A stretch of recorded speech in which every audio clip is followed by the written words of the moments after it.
Si los jóvenes tienen posibilidades de acceso. Hey, hey, hey, hey, hey, Nación Sabrosa.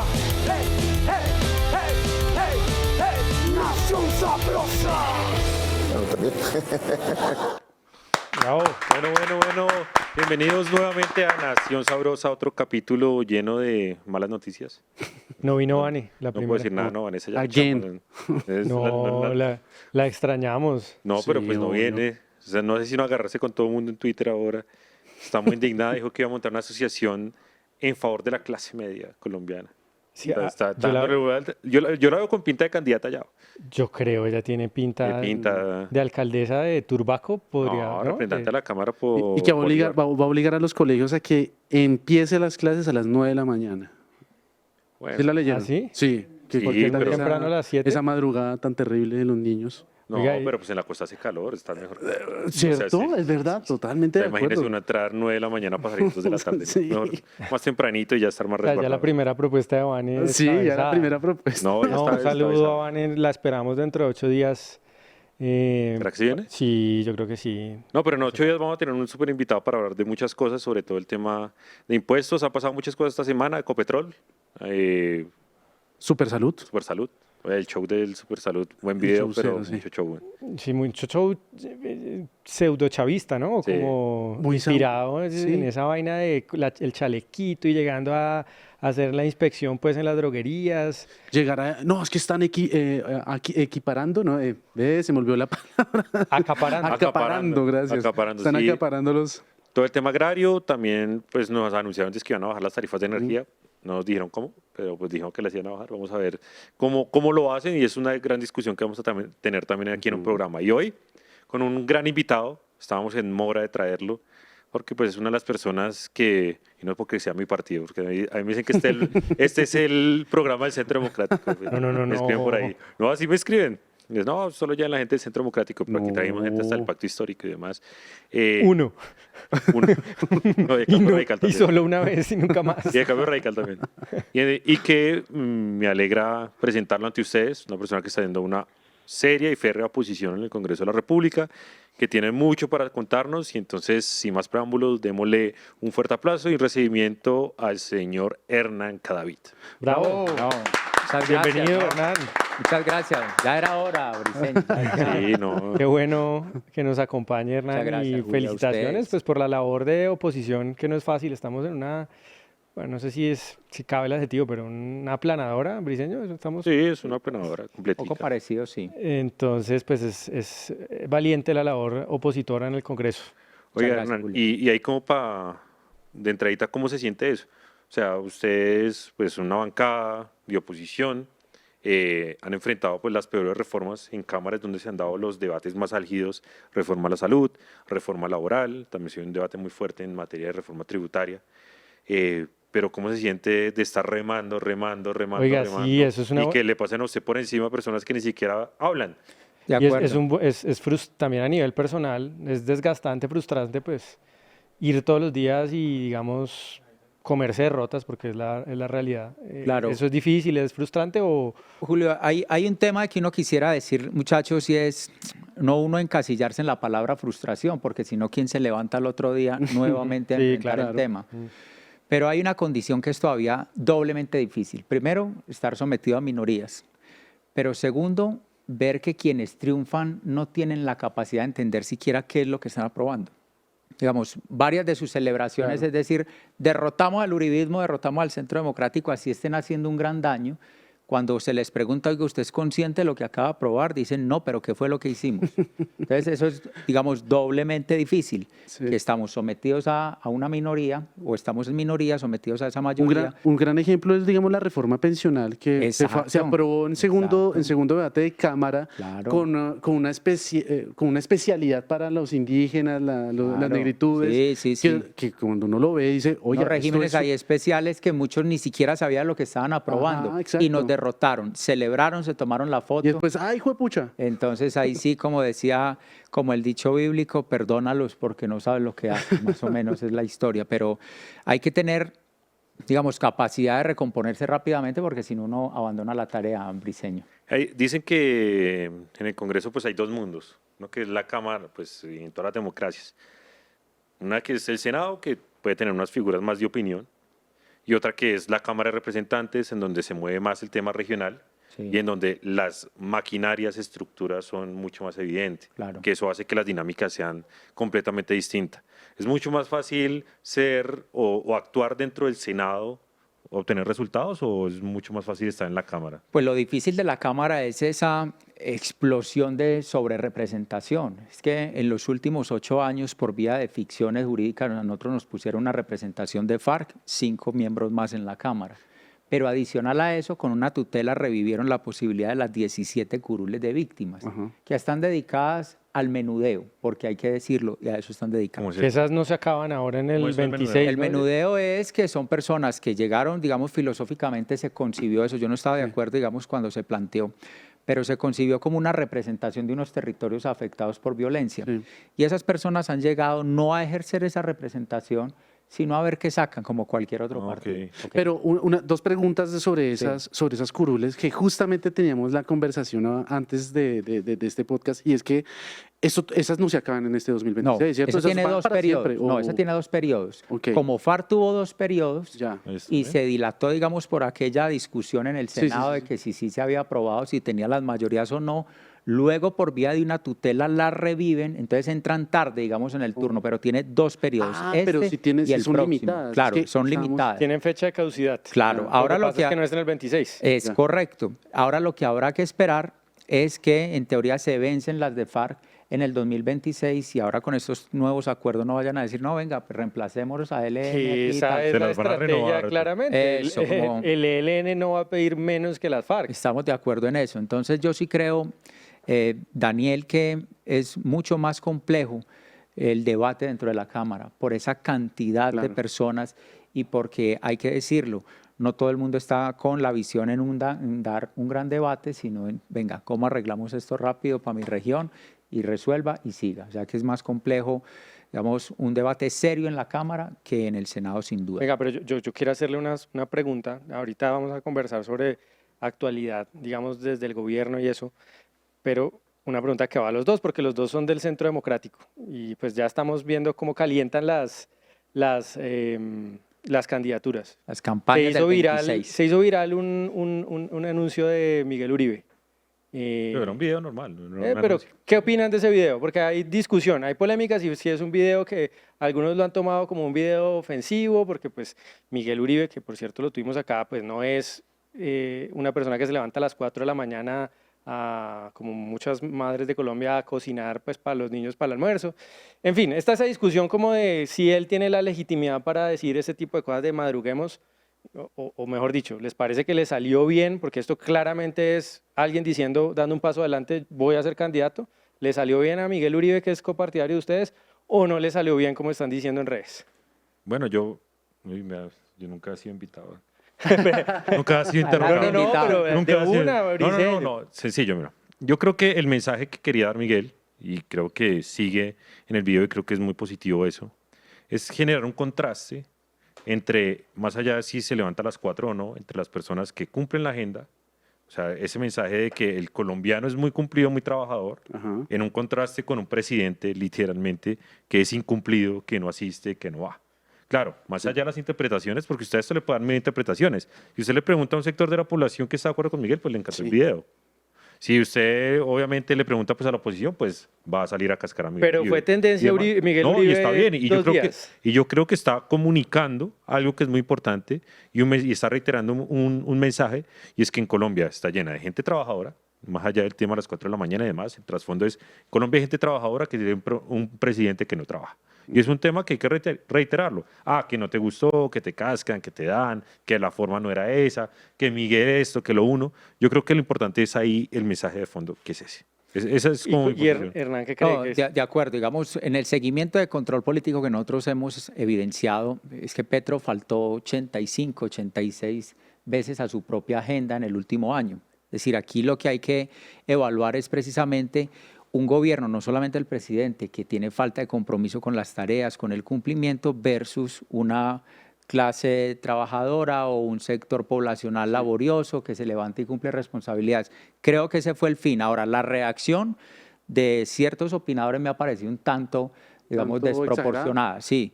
Entonces salieron a cascarle a Miguel que porque usted no tiene autoridad. Pero cualquier cosa que saque Miguel Uribe, pues va a haber un sector de opinión que le va a cascar. No, que también que saque Cabal, también que saque cualquiera del Centro Democrático. Nosotros, esa es la dinámica del juego. Así es. Todo lo que digamos desde este lado y algunos personajes adicionalmente va a crear mayor susceptibilidad.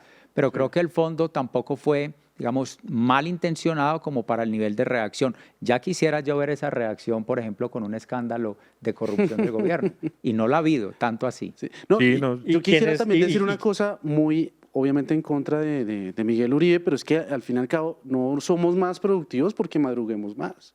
Es decir, el único que es bien productivo y madruga bien es usted, Daniel, que se va a Monserrate a las 4 de la mañana. De resto, pues la verdad no es que a la gente le encante Pero madrugar. sí se levanta a las 4. Pues, no, usted no lo ve en 3:50. No, y además, pues sí, toda la vida he madrugado. Pero más allá de la discusión, vea, es que no es una discusión de madrugar. Que claro, hacia allá va hacia allá va la discusión. La discusión aquí, y eso pues, te lo digo allá, si algún día me contratan, pues yo puedo hacer mejores videos y demás. Pero pues en el fondo era este tema de que tenemos un presidente irresponsable. Sí. Y a mí sí me ha parecido curioso, por ejemplo, Incumplido. que había una reacción mucho más fuerte sobre el tema de un video, ¿cierto? Y no ha habido tanta indignación pues, en los últimos días con los escándalos del gobierno. Sí, Hay algunos opinadores que obviamente tienen una agenda muy marcada y está bien, digamos, es el debate político. ¿Y van a seguir dando palo? Pero sí, en eso quiero, digamos, insistir, y les generó más reacción ese video, que es una pieza de difusión política, de comunicación política, que un escándalo nacional como los que tenemos. ¿Y usted no cree, Hernán, que le salió, más allá de la discusión esta, le salió adelante Miguel Uribe a los otros precandidatos del Centro Democrático? Porque hemos estado hablando 2 días, bien o mal, pero se han estado hablando 2 días de Miguel Uribe. Y aquí ya le dedicamos. ¿Le salió adelante a María Fernanda Cabal, a Paloma, o todavía es muy temprano para hablar de quién es el favorito para ser el candidato presidencial? Yo realmente creo que todavía es un poco temprano, digamos, de acuerdo, los afanes son las formas de cada uno, pero faltan 2 años, ¿no? Entonces, digamos, entrar a definir ya hoy quién es el preferido, o cuál debería ser, o por qué es y no el otro, yo creo que hoy hay una competencia sana que se tiene que dar además dentro de los Eso es un comercial de candidato, pues sí, claramente. Sí. Igual, y yo creo que eso es también como ese mensaje para esos candidatos del Centro Democrático que les digan, no sé, es como también para que ellos digan como, ¿será que ya es el momento de empezar a sacar nuestros propios videos para la candidatura para dentro de 2 Los tiempos años? son muy importantes, yo creo que saber ir midiendo cuál es el momento, la oportunidad, es clave. Esperemos a ver cómo surge todo esto. Pero si yo les digo, me parece muy llamativo que se hayan indignado más por el video de Miguel que ver a Laura Sarabia anunciando las medidas de reactivación y los acuerdos con los banqueros y el presidente de la República. Laura Sarabia. O sea, no estamos hablando del ministro de Hacienda, hablando de Laura Sarabia, quien fungió hoy como presidente de la República, ¿no? Ese es su papel. Ahí yo creo que hay unos matices, pero bueno, esto es discusión política, está abierto, no será la primera, no será la última. Yo creo que esta campaña que nos la adelanta Petro, literalmente es eso. Petro nos metió a todos en campaña, pues eso va a ser el día a día de todo. No, eso sí es claro. Y en las discusiones que son más relevantes, ahora, por ejemplo, acabamos de darnos cuenta, hace unas horas, que 2 miembros de la Junta Directiva de Ecopetrol renunciaron, pero más allá de que renuncien, porque pues directivos de empresas renuncian todos los días, es ¿por qué renunciaron, representante? ¿Usted cree que el patrimonio público de la empresa más grande del país, la empresa más grande del Estado, está en riesgo por este tema de Ecopetrol? Mire, yo les traigo la foto de lo que sucedió en Empresas Públicas de Medellín, exactamente igual.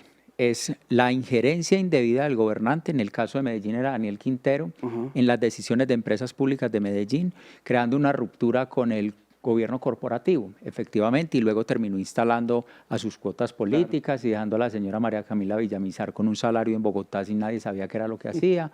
Y en fin, todo lo que está sucediendo con el señor Carrillo, que además dicen que va para ISA y que fue definido por la Junta, pero que hasta ahora no se perfecciona ese nombramiento, hasta donde sabemos. Traslado el efecto aquí a Ecopetrol, es exactamente lo mismo. Claro. No respeta las decisiones de junta directiva, mete la mano el gobernante y evidentemente pues esos dos miembros de junta reaccionan, protegen su nombre, protegen sus decisiones a futuro y dicen yo me voy de acá. Pero es el mismo modus operandi de quienes conciben el modelo de gobierno como que si no es lo que ellos quieren, no sirve. Eso es lo que pasa en Ecopetrol y a perder más valor del que hoy ya ha perdido. Yo sí creo que hay que generar todas las alertas posibles. Pues la pregunta es, yo todavía no he revisado, pero ¿eso va a dar unas reacciones mañana de pronto en la bolsa? Pero es que tiene que tener un efecto. Nosotros, yo voy a hacer una cuñita así súper rápido. ¿Qué quieras? A propósito de las decisiones que tomó el gobierno para incorporar a García Realpe y a Ángela María Robledo en la Junta de Ecopetrol, que nada saben del sector, tuvieron que disminuir los requisitos para acceder a ello. Nosotros presentamos un proyecto de ley que seguramente no avance en la velocidad que uno quiera, pero para impedir que las decisiones del gobierno vayan en desmejoramiento de las condiciones. Yo lo voy a nombrar a usted en junta. Oye, pero entonces, a ellos les cambiaron el manual de funciones. ¿Es como manual de funciones? Claro que sí, pero lo han hecho en todo. Hemos visto mucho esos casos. En INVIMA, por ejemplo, hicieron lo mismo, que con 4 directores en encargo tuvieron que disminuir requisitos para poder decir, oiga, metamos a esta persona que no puede. Pero lo de Ecopetrol es todavía más delicado. Ustedes lo saben mejor que todos nosotros, por lo que implica, por su mercado, por su relación internacional, por su participación en bolsa, etcétera. Eso es un tema bien grave. El caso más chistoso fue el de Gareth Sela en el Ministerio de la Igualdad, porque ellos hicieron por primera vez su manual de funciones. Es decir, ellos mismos pusieron los requisitos y se los que eran bajísimos. Era un manual de funciones. Sí, pero claro, bajísimo, y cuando lo fueron a posesionar no cumplía su propio manual de funciones y lo tuvieron que cambiar, el de ellos mismos, para poderlo posesionar. Y es lo mismo con los influencers, que como Don Izquierdo, que no, él es periodista. Los amigos de Briceño. Son periodistas todos. Pero ese es un efecto, lo de Ecopetrol gravísimo, además por lo que acaba de suceder, porque no tienen capacidad de anticipar una crisis, mucho menos de resolverla, pero con capacidad ¿de dónde? Si esa señora Ángela María lo único que hizo fue insultar a todo el que se le atravesara en el Congreso. Pues bueno, ahora es miembro de Junta Directiva de Ecopetrol. Oiga, y hablando de Ecopetrol, representante, hay un tema que de tantas cosas que pasan se nos ha olvidado, esa pelea y esa puja entre la crisis de combustibles de la aviación, los comunicados de Terpel, el comunicado de ROA en Ecopetrol precisamente, los comunicados de los ministros. ¿Qué pasó ahí? O sea, yo creo que en estos momentos la gente todavía no entiende qué fue lo que realmente pasó. Qué enredo pasó. tan berraco. No, yo creo que el país tiene hoy una confusión, tenemos una confusión. Por el lado del gobierno están diciendo, eso es el golpe blando. Antes de salir para acá, para el programa, allá había una gente diciendo en intervención y decía, se configura el golpe blando, querían tumbar el gobierno de Petro. Lo cierto es que las aerolíneas hicieron anuncios y una aerolínea no va a pagar aviones porque sí o para entorpecer al gobierno. Algo sucedió que no está esclarecido. Lo cierto es que aquí hay algo más riesgoso y es que empiezan a ordenar intervención. Lo hizo Quintero por ahí en unas redes y entonces el presidente de la República también sale y dice, al favor y me investigan a Ecopetrol, a Terpel. Y la superintendente en Twitter, sí señor. Sí señor, ya lo voy a revisar. Ojo, o sea, eso es rasgo chavista con todas las de la ley. No quiere decir que no puedan investigar, lo pueden hacer. Pero eso de me hacen el favor y arrancan y ella le ordena y si va, es todavía más riesgoso para una estabilidad de un país. Sí, cualquier excusa, cualquier inconveniente lo están usando para intervenir a una empresa privada.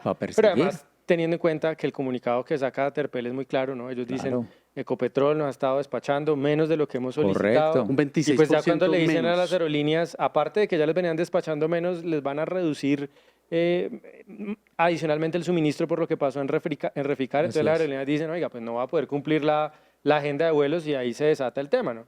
Cuando sale la crisis, ahí salen, digamos, a tapar el hueco, a decir, vamos a... Pero es que la Aerocivil autorizó cancelar vuelos, pero, el mismo gobierno. Es que hubo un PMU, el domingo por la noche hubo un... ¿qué es lo que significa PMU?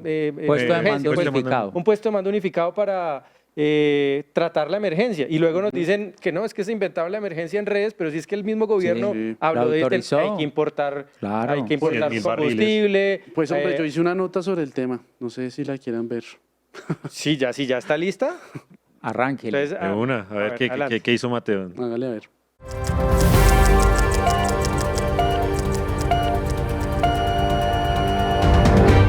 Tuvimos crisis de vuelos aéreos y salimos de la crisis en menos de 24 horas. Y salen los petristas en las redes sociales a decir que lo que están haciendo los medios de comunicación es crear pánico y que tales pascuales. Así que nos vinimos al aeropuerto del Dorado, aquí en Bogotá, a explicarles qué fue lo que sucedió. Hace un par de semanas Reficar tuvo un apagón, que todavía no se sabe si son por malos diseños de construcción o por falta de mantenimiento, haciendo que la producción de combustible no fuese la suficiente para la demanda del país.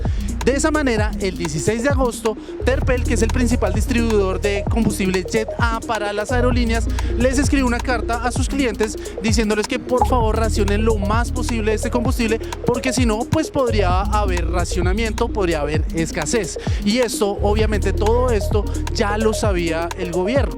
Llegamos al 25 de agosto y Terpel les vuelve a escribir una carta a sus clientes diciéndoles que la cosa en Reficar no se había normalizado y que por lo tanto tenía que enviarles solo el 85% del combustible acordado. Y llegamos a este lunes 26 y el gobierno, que aún no había hecho nada, resuelve hacer una rueda de prensa para explicar todo lo sucedido. Y mientras tanto, la Aerocivil ya les había dicho a las aerolíneas que podían empezar a cancelar vuelos. Por ejemplo, la TAM canceló 36 y Avianca 69 vuelos. Y de ahí saltó Petro a inundar Twitter con desinformación diciendo que todo estaba tranqui, que todo estaba bonito, cosa que el mismo presidente de Ecopetrol lo desmintió al momentico. La importación entre el 31 de agosto y el 2 de septiembre próximos de 100.000 barriles adicionales de Jetta 1 para cubrir los inventarios agotados por la contingencia de la refinería y para cubrir el incremento de la demanda que vamos a tener en los próximos meses. Afortunadamente todo esto se resolvió rápidamente importando un poco más de combustible. Sin embargo, nos quedan algunas preguntas. Primera, ¿por qué, si no hubo escasez de combustible, por qué Ecopetrol tuvo que importar más combustible? Obviamente que hubo escasez. Dos, si este gobierno sabía de este problema desde hace más o menos unas 2 semanas, ¿por qué nunca hizo nada? Porque es el gobierno de la improvisación. Y 3, Petro todavía sigue creyendo que el turismo puede reemplazar el petróleo, cuando justamente lo que estamos viendo acá es que el turismo necesita de más petróleo. Soy Mateo Amaya para Nación Sabrosa.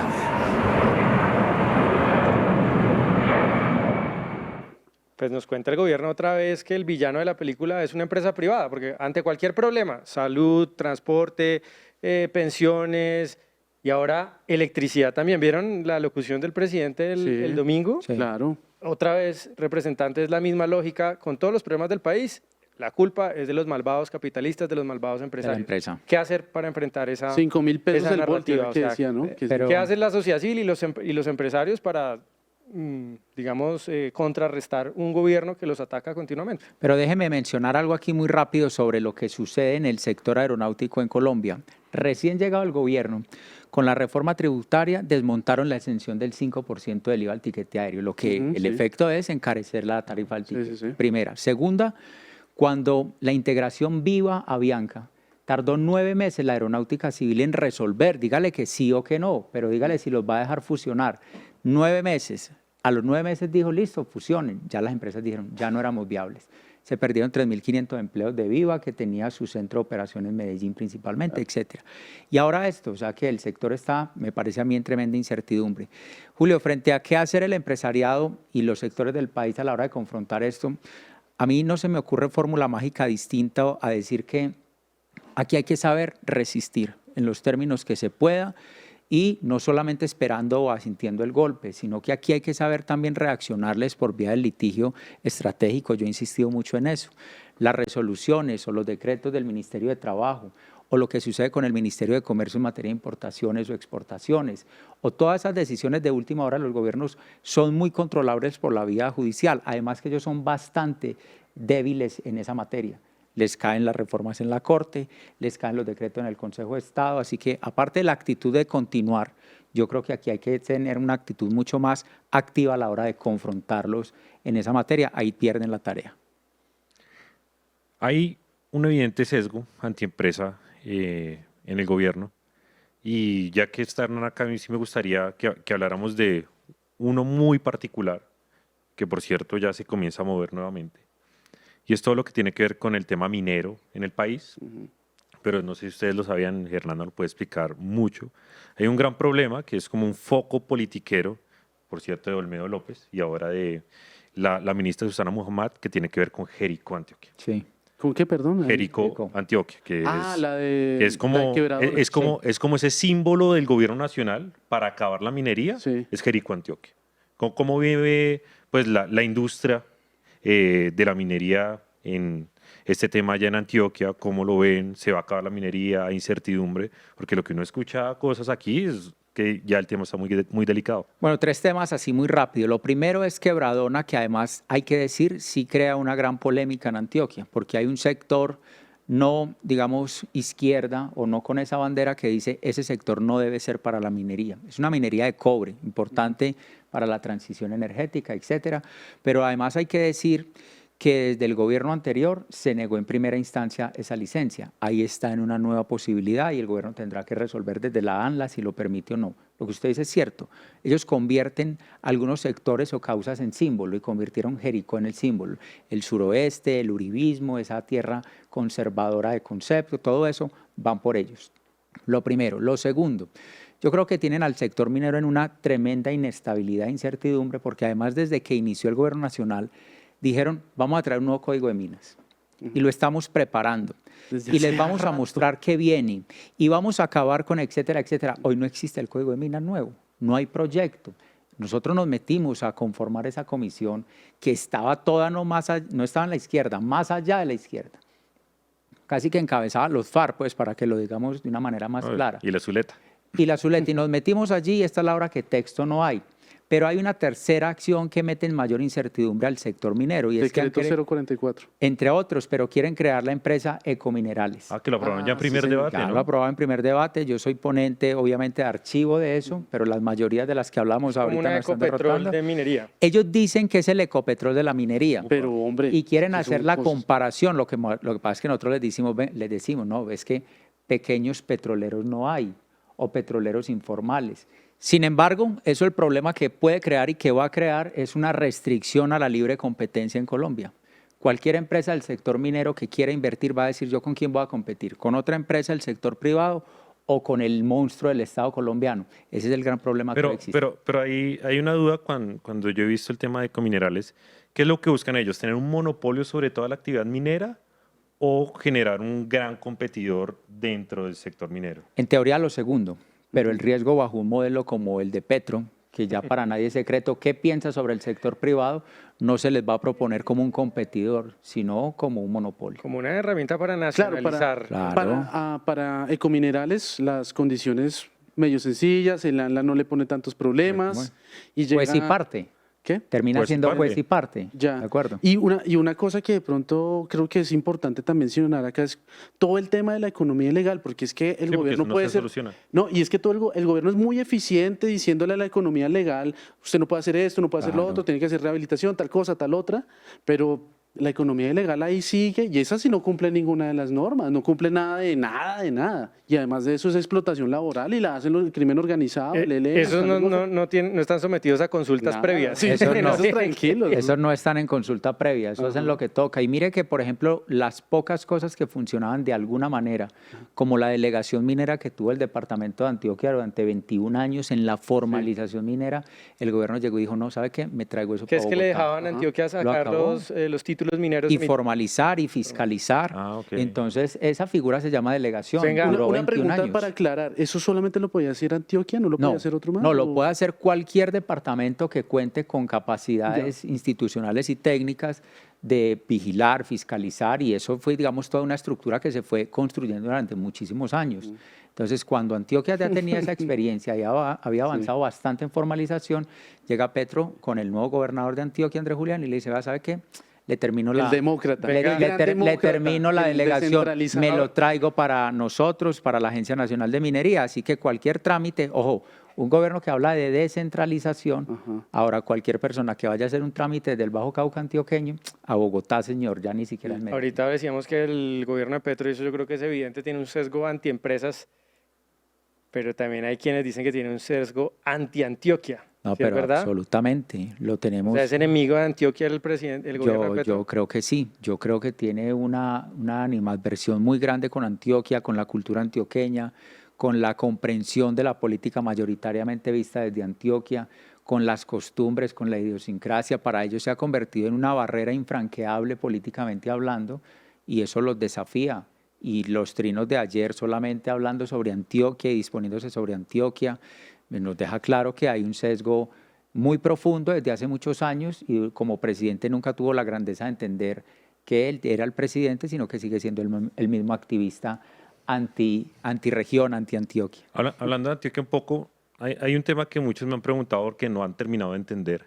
Y ¿cómo es el cuento entre Andrés Julián Rendón, gobernador, y el presidente Gustavo Petro por las vías de Antioquia? Porque primero que no había recursos para terminar la vía 4G, ahora sale Andrés Julián y le pide al gobierno que le entregue o que le deje terminar un segmento de otra vía. ¿Qué es lo que está pasando ahí? Porque mucha gente pues sí ha visto como la pelea, pero no ha entendido qué es lo que está pasando con las vías en Antioquia del gobierno nacional. De acuerdo, digamos que ahí hay un desarrollo vial muy importante para el país, no solamente para Antioquia, pasa por Antioquia, pero beneficia al departamento de Caldas, al Valle del Cauca, conectará inclusive con los puertos de Urabá, que los va a acercar al Valle del Cauca, a Bogotá, inclusive más cerca ir a Urabá, Antioquia, que a Buenaventura o a Cartagena. En fin, la financiación de esas obras, en parte en concesión, en parte hay unas responsabilidades que ha tenido el gobierno nacional, inclusive el anterior, también falló ahí en unos aportes en la oportunidad, no en la voluntad. Y el gobierno nacional actual, digamos, se ha resistido por esa falta de caja que hoy tiene y de presupuesto, entonces las obras se están truncando, los desarrollos electromecánicos de los túneles, otras obras de accesos, en fin. El gobernador de Antioquia lo que le ha dicho es, vea, gobierno nacional, no me ponga a esperar plata, pero autoríceme la administración de esa obra a mí, ya veremos cómo la pagamos, pero no me retrase flujos de caja que nos retrasan las obras, que esto va a tener una consecuencia muy difícil para la región y ese es el debate. La gobernación de Antioquia le dice, entrégueme que yo busco cómo lo pago, con valorización, con banca exterior, como sea, buscaremos la alternativa, pero no me trunque más. Y Petro le dice, no, esa es la situación que hoy tenemos y ese es esa es la rogadera que tenemos de Antioquia quiere pagar las vías y Petro entréguenos, exactamente, o sea, no trunque, entréguenos. ¿Usted sabe cómo sigue ese tema de la vaca? Es decir, el que los están emproblemando a las personas. Ya negaron. No, yo era uno de los emproblemados. ¿Usted era uno? Yo era uno de los emproblemados. No hay, y Briceño también se salvó en estos días de una demanda que le pusieron, ¿no? Sí, pero pues, ¿Cuál esa era otra cosa, ¿no? Cuenta el chisme. Esa fue la de la LOO. Ah, ok. Yo en el plan de desarrollo... Ya se zafó de eso. Sí, yo en el plan de desarrollo reviví la LOO. Eso tiene relación con Medellín. Reviví la LOO. Entonces a mí me acusaron de haber modificado el plan de ordenamiento territorial por medio del plan distrital de desarrollo. Entonces, alguien en Medellín, un ciudadano muy preocupado en Medellín, como de 70 años, hizo una demanda de pérdida de investidura como en cuestión de horas, y me la metió aquí en el tribunal. El señor nunca apareció al proceso, pero pues lo ponen a una voltear y a padecer. No, sin duda, y usted tiene que contestar la demanda y tiene que entrar en el proceso. No, la vaca es un hecho simbólico, estamos claros que con una vaca no íbamos a recoger 1 billón de pesos, pero era llamar a la solidaridad, decirle, venga gobierno, que aquí usted no nos va a arrollar. Nosotros vamos a hacer un aporte y ahí se ha conseguido como 6.000 millones de pesos. El último hecho que se presentó fue la rifa de un mini pony, un animalito, el de Uribe. el de Uribe. Sí. Me lo gané. Briceño, ¿qué hace? No, mini pony en el apartamento. Me lo gané yo. Ah, ¿se lo ganó usted? Me lo gané yo. ¿Usted ganó el pony? Sí, me gané el pony. ¿Y claro, qué hizo con el salió en pony? todas las redes sociales. No, Por ahora lo tenemos reservado en un potrerito, a ver qué más vamos a hacer. Si le sacamos otra subasta u otra rifa, pues ya veremos, me lo gané. Joder, madre, Ojo, voy a decir, vigilado por la beneficencia de Antioquia, todo pues para que sepan. ¿Cuánto costó la boleta para ganar? 1,5 millones tocaba. Upa. Sí. No, si un pony, 1,5 millones. Bueno. Entonces ahí seguimos aportando pues para las vías de Antioquia. Hay algunos que dicen que el gobernador de Antioquia es el Milei colombiano, ¿no? Porque llegó. Sí, pero claro, porque ¿quién dice eso? La cantidad de secretarías que eliminó, llegó y eliminó cargos de asesores. Se le ha visto con motosierra a la... Bueno, no, motosierra, no hablemos de motosierra mejor. Porque... Él sí hizo... Con cegueta. Con cegueta. ¿Usted sí cree que Andrés Julián Rendón, por ejemplo, que ahora está de moda la austeridad, ¿no? Después de que uno hablaba de eso y nadie le paraba bolas, ayer hasta David Racero presentó un proyecto que para recortar el gasto. Pues, ¿Usted cree que es una buena salida lo que hizo Andrés Julián de eliminar secretarías, fusionar otras? No me cabe ninguna duda. Lo de Antioquia era una explosión burocrática insostenible en el tiempo. Y además cuando fuimos a revisar, cuando digo fuimos no es porque yo haga parte de la gobernación, cuando fuimos como congresistas a revisar en qué consistían toda esa cantidad de cargos, cuando fuimos como congresistas a revisar en qué consistía esa explosión de cargos, esa cantidad de cargos, pues lo que nos enteramos es que había una duplicidad de funciones que nada servía, una gran burocracia. Venga, y es que yo vi como el número de secretarías que era como 30 y... Es que ese era un modelo muy extraño, lo de la gobernación anterior. Secretarías, grandes secretarías, los seres, lo llamaba él, que era una figura extraña, como que agrupaba todo como una especie de holding por tema, una cosa así extraña. Y pues lo que hubo que haber sido remover todo eso y pues... Andrés Julián dijo como 33 secretarías, una vaina así. Yo decía, venga, en Bogotá, ¿qué es Bogotá? Tenemos 14. Oye, y una pregunta sobre el futuro de Daniel Quintero. ¿Usted cómo lo ve? ¿Usted cree que es presidenciable Daniel Quintero? Yo quisiera verlo en la cárcel. Pues sí. Y ese debería ser su futuro. O sea, si el país funcionara como debe funcionar lo más mínimo, el señor tendría que estar en la cárcel. Pero se los digo no con, digamos, animosidad política, sino por lo que hicieron. El señor, unos bandidos. Lo que se instaló allá fue un cartel completo. Pero complicado. Entonces, que va a prosperar algo. ¿Y por qué si es tan evidente la corrupción y en Medellín uno va y todo el mundo le dice, no, es que se robaron Medellín? ¿Qué pasa con las pruebas? ¿Qué pasa con la acción de la justicia? Pues yo creo que la verdad la Fiscalía nos quedó debiendo la tarea de la persona de Daniel Quintero. Ahí hay una imputación y unos procesos sobre unos exsecretarios, sobre unos miembros que ahora están en el gobierno nacional. Ahí los han ido camuflando en algunas oficinas. El tema no está olvidado. Pero el cabecilla de todo eso, pues ahora está, la última intervención que le vi en medios fue diciendo hay que intervenir a Terpel, ¿no? Digamos, ya no solamente no responde, sino que pasa a ser acusador. Más petrista que Petro. Sí, es la competencia para ser el elegido. Le haría mucho mal. Además, yo quiero decir algo aquí. Sobre Quintero en Medellín, la oposición no fue solamente de Centro Democrático, el uribismo, no. Inclusive miembros de la izquierda tradicional de Antioquia, dicen un tipo como eso no representa ningún valor de lo que nosotros planteamos. Es un bandido completo. Yo quiero poner una pregunta sobre un trino que hizo, creo que esta mañana el presidente, él dice que la Procuraduría calcula que lo que vale reparar a las víctimas en Colombia es como 330 billones de pesos. Pues eso es como el 70% por ahí, el 60% del presupuesto del Estado de un año. Y que entonces, como es tanta plata, no hay otro camino sino que el Banco de la República vaya y coge y prenda la máquina. La emisión. Taxativo. Yo digo, a ver, y la pregunta es, bueno, ya digamos que otra vez entrar en, bueno, eso es una locura, eso no va a generar inflación, es una estupidez, lo mismo que hicieron el chavismo. Ya, bueno, pero mi pregunta va más hacia este tipo de locuras del presidente que ahora lo secunda Bonilla. Uno esperaría que fuera como el cuerdo del manicomio, pero no está siendo Bonilla el cuerdo del manicomio.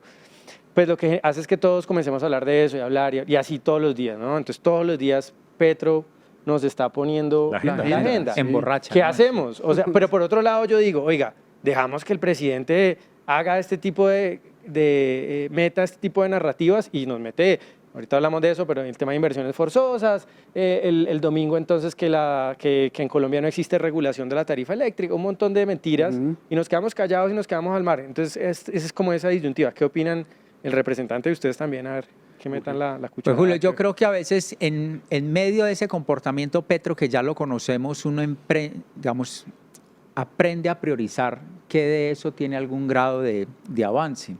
Porque si uno le saliera todas las locuras que él dice todos los días, nosotros no tendríamos vida. Y no tendríamos cómo concentrarnos en la tarea. No saldríamos del SECOP. Exactamente. Pero hay otros anuncios no haría Nación Sabrosa, que pueden ir tomando, digamos, cierto nivel de seriedad. Esos hay que priorizarlos para uno enfocarlos y enfrentarlos. por más dañinos que sean, por más necios que sean, uno dice, ojo con esto, a esto hay que dedicar. Pero usted sería de los que dice, ese tipo de charlatanerías y de locuras, ¿sí es mejor responderle o más bien como decir, ay, otra locura? Yo creo que hay que priorizar. Digamos, una locura como por ejemplo la inversión forzosa tuvo que ser contestada por la banca. Claro. ¿Sí o no? Habrá otras, por ejemplo, que el escudo, que entonces ya no es, eso sí ya es orden justo. Ya radicaron el proyecto, ¿no? Entonces, ojo con esto. Entonces uno dice, ¿qué hacemos? ¿Le presto atención a eso? Pero y si no le presto, entonces va entrando en una modificación de símbolos patrios y de la vida nacional. ¿Hasta dónde? Entonces yo creo que hay que ir, digamos, midiendo muy bien la oportunidad, dónde es necesario enfrentar con seriedad alguna de sus salidas ya acostumbradas. Yo creo que división del trabajo. Yo creo que todo tiene que responder. No salió capitalista. El encargado de Secop. Porque recuerden que Petro está tratando de instalar narrativas de todo tipo a toda hora. Y pues obviamente si uno solo diera todas las peleas no las puede dar. Pero por ejemplo, todas las locuras económicas, pues todos los gremios deben estar muy pendientes. Claro. Entonces ellos tienen que salir a responder técnicamente. Y los replicadores salir a replicar y salir a tratar de explicar lo que sea técnico y que la gente no entienda.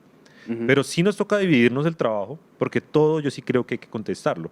Yo no soy de la teoría como, creo que es Andrés Mejía, el que dice en redes sociales que no hay que pararle bolas a Petro porque lo agrandamos.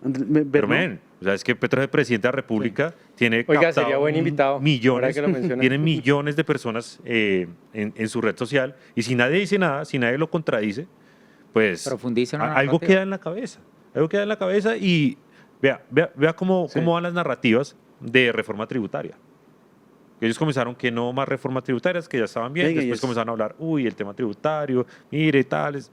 Y ya vamos a erradicación de reforma tributaria. Es que eso de no pararle bolas a Petro me suena a lo que pasó antes de 2022, que era, en Colombia la izquierda nunca va a ganar. Nunca va a llegar. Nunca va a llegar. Oye, pero eso es otro tema importante, ese tema de la reforma tributaria salió hace poco, creo que fue ayer, que salió que Colombia es el peor país de la OCDE con competitividad tributaria, es decir, de 38 países somos los que peores impuestos tenemos y que es más difícil pagarlos.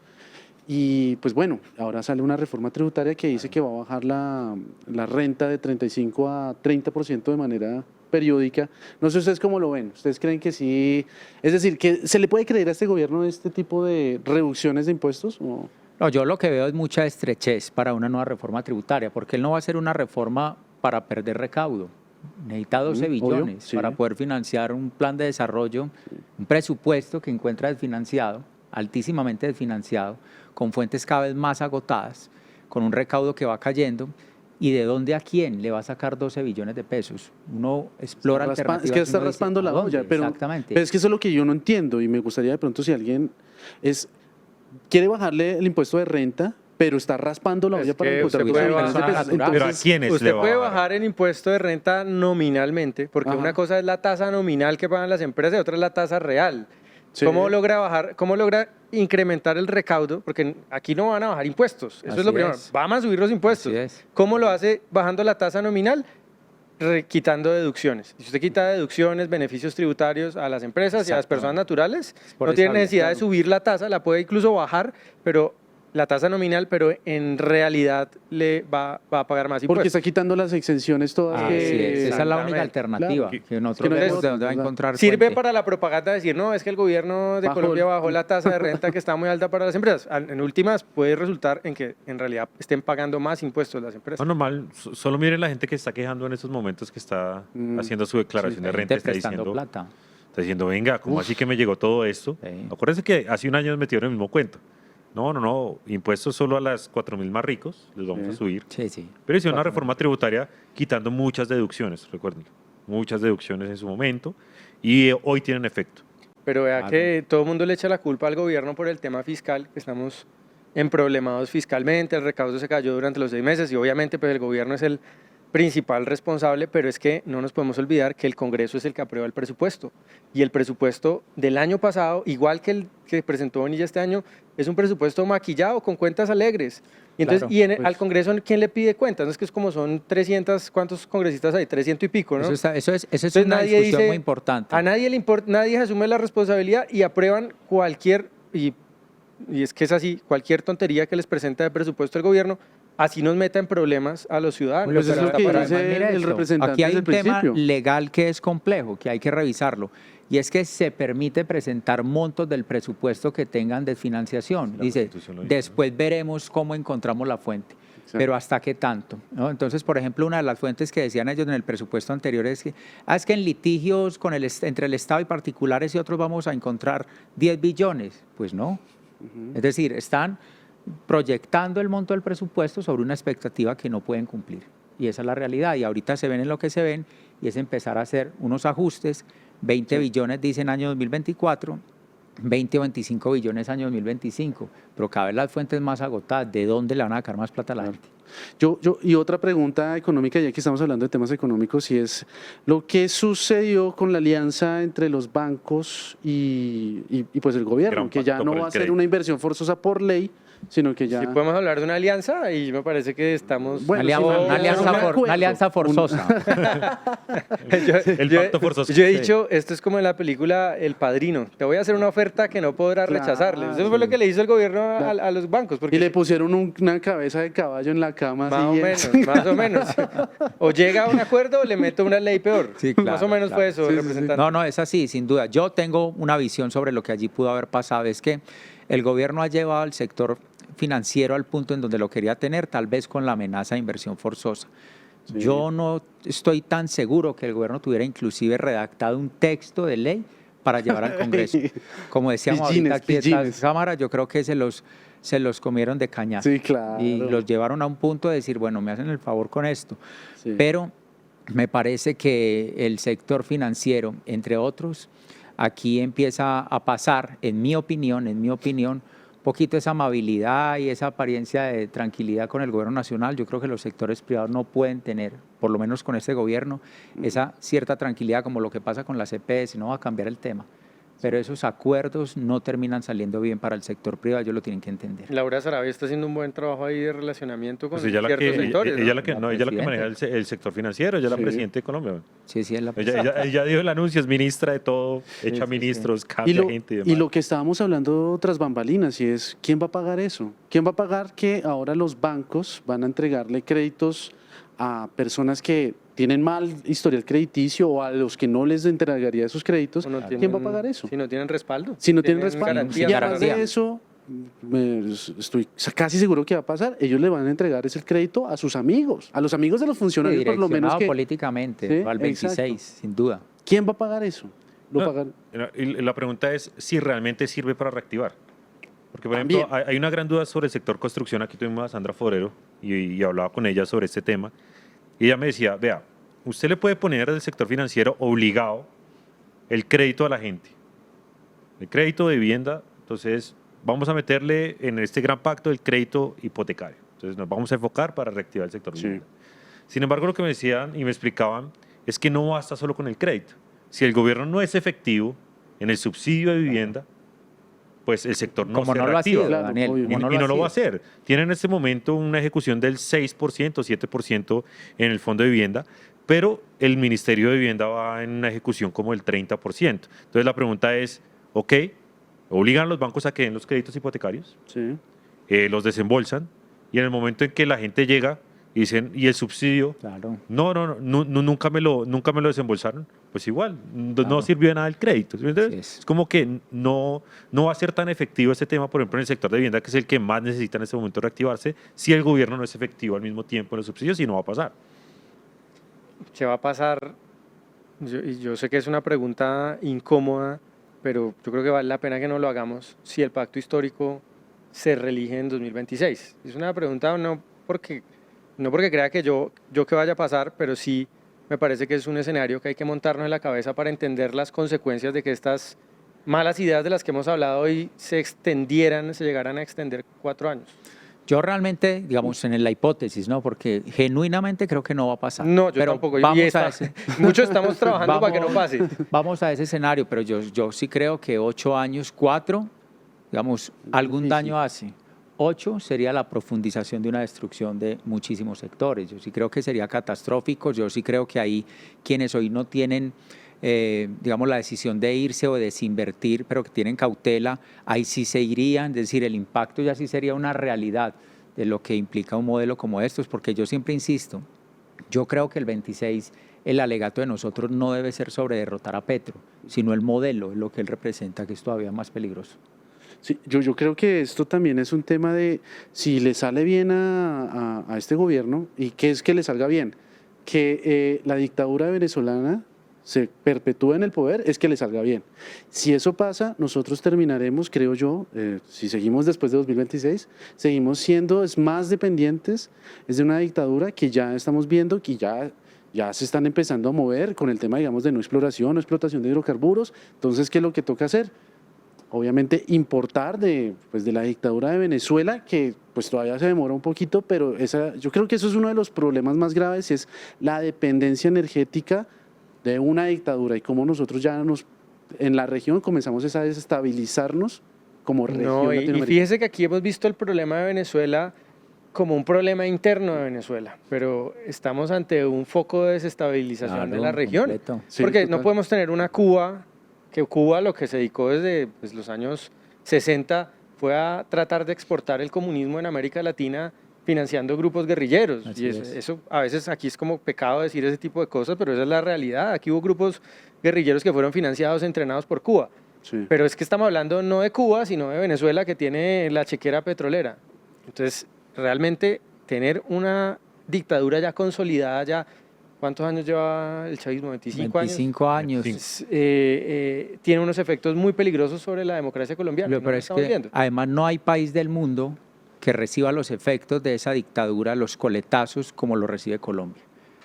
Creo que Colombia tiene el mayor número de migrantes venezolanos, ciudadanos venezolanos en otro país, Colombia, 2.200 kilómetros de frontera, Sí. cualquier cantidad de asentamientos de los grupos criminales durante larguísimo tiempo de los colombianos en Venezuela, refugian allá, entran a Colombia, es decir, la situación es completamente diferente, como ningún otro país la sufre.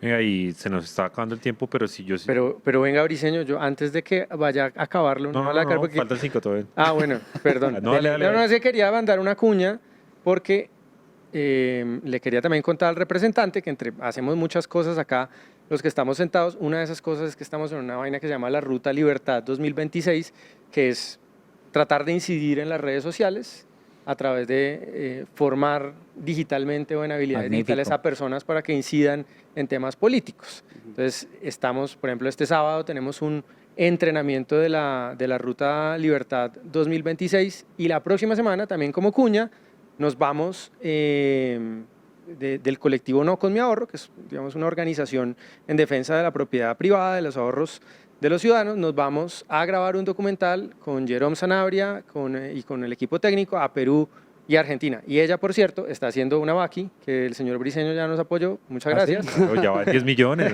Va, 10 millones. Para sí, poder financiar. En esta no nos demandan, ¿no?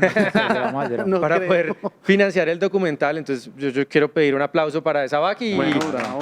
Vamos a ayudarla. Y vamos a dejar el Vamos a la link vaqui. acá abajo En la descripción. de la vaqui, para que los que quieran apoyar, los que crean que es valioso, vamos a hacer un recorrido describiendo lo que pasa cuando las pensiones son estatizadas, cuando Muy son bien. confiscadas y expropiadas, como ha pasado en muchos países de América Latina. Entonces, ¿Y van a ese ver a es el Milei?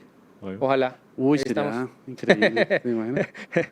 Briceño, adelante, No, después de la para- cuña. Para el representante que, realmente finalizando, hay tanta gente que está hoy desilusionada, desesperanzada. ¿Qué decirle a tanta gente que hoy está diciendo como, oiga, es que denuncian, es que hay escándalos y no pasa nada, Sí, sí. se nos van a quedar en el poder? O sea, ¿hay algún tipo de esperanza? ¿Cree que la oposición tiene algún tipo de chance para el año 2026? No, la esperanza es toda, Daniel. Y también siento, digamos, el reclamo de la ciudadanía cuando le dicen, oiga, todo lo que ustedes dicen no hacen nada, ustedes solamente hablan y no pasa nada y Petro sigue. Pero si uno les mostrara la cara también de lo que se ha logrado impedir, no por virtud solamente nuestra, ciudadana, las redes, ustedes, lo que han hecho que le dan ese elemento crítico a la opinión. Pero aquí hay que recordar, por ejemplo, en este minuto que me queda, como en el Congreso, toca rápido, es que Que ya sí cortan. el gobierno tenía la intención de sus reformas más importantes para ellos haberlas tenido aprobadas en agosto del año anterior. Hoy es agosto del año 2024, están a 21 meses de terminar Claro. y tiene una reforma pensional aprobada que seguramente caiga en la Corte. esto ha activado a la ciudadanía, estos instrumentos, estos talentos, lo que ha surgido. Entonces yo creo que esperanza hay toda y tenemos es que organizarnos mucho mejor para lo que venga, pero la esperanza es completa, es ahora donde más hay que apretar. Y ahí nos vamos a autoflagelarnos, pues. Sí, tampoco. Se han hecho avances importantes. Sí, claro que sí. Yo quiero simplemente, como para dejar de hablar un poquito tanto de política ya en este último minuto, es como, no sé, hablemos simplemente como qué película y libro se ha visto últimamente. Yo me vi Deadpool y Wolverine, bacana. Creo que Briseño no vaya a decir levantarse a las 4 de la mañana para ir a Monserrate. No, yo sí los invito, lunes y miércoles a Monserrate, 5 de la mañana en la puerta. El que quiera conmigo, allá nos vemos. Bueno, listo. Bueno, libro me estoy leyendo todavía, el de liderazgo de Kissinger, que es una cosa espectacular. Muchachos, lean eso, los que están viendo, busquen ese libro. Es impactante porque es la vida de una persona que convivió con 6 líderes mundiales, no le contaron, compartió con ellos, entonces, digamos, concreta eso ya al final de su vida académica. Y películas sí soy muy malo. Si les digo lo que me vi la última vez, no me creen. ¿Cuál? Rambo. Ah, pero chévere, Rambo es una película buenísima. Pues de lo único que me sentimientos. No. Yo la última que... Postdata te amo. No. La última que me vi fue Intensamente. Esa Bueno, yo película. no sirvo para la No, serie, esa vaina. muchachos, no me da para la serie. verdad, no. yo sí quiero- Pongo ahí la de Rambo que uno ya sabe qué va a pasar. No, ¿saben cuál me gustó? Que tiene mucho que ver con la propiedad privada. Yellowstone. Es una película muy con- buena. Imagínense. Es una serie con Kevin Costner. Ay, ¿cómo se llama ese man? Sí, es Kevin Costner. sí. Kevin Costner, el del guardaespaldas. Conceptos tan elevados del cine llevo Sí, viendo no, yo Rambo. tampoco. No, véanselo, está en Netflix. Yo no Está veo- en Netflix Yo no y veo es- televisión, buena. no veo series, yo no Y veo está en Paramount. Solamente, no, Yo solo veo noticias. No, literalmente. Solo de Nación Sabrosa. Ahora, Sí. No, oiga, representante, muchas gracias por venir. no, Estoy muy gracias a feliz de ustedes. tenerlo acá. Muy contento, qué buena conversación, muchachos, y gracias por lo que ustedes le han aportado a este país en materia de defensa, de debate y de elementos. Acá Gracias. seguiremos. Un Muchas aplauso gracias, para- representante. Muy ustedes. amable. Chao, bravo. Nos vemos. Y a todos ustedes, muchas gracias por Gracias. conectarse siempre en Nación Sabrosa. Recuerden compartir este programa, copiar el link, enviárselo a su familia, darle like, campanita, suscribirse y demás. Nos vemos la próxima Y el semana link de la en otro Baki abajo, ahí vamos a dejar sí. capítulo de Nación Argentina. Sabrosa y aquí les dejamos el link de la Baki. O espero que paguen cuota aquí, ¿no? No, mentiras. Y nos vemos el próximo miércoles aquí en Nación Sabrosa. Chao, Dios los Chao, bendiga. chao. Si los jóvenes tienen posibilidades de acceso. Hey, Nación Sabrosa. Hey, Nación Sabrosa. Bueno, también.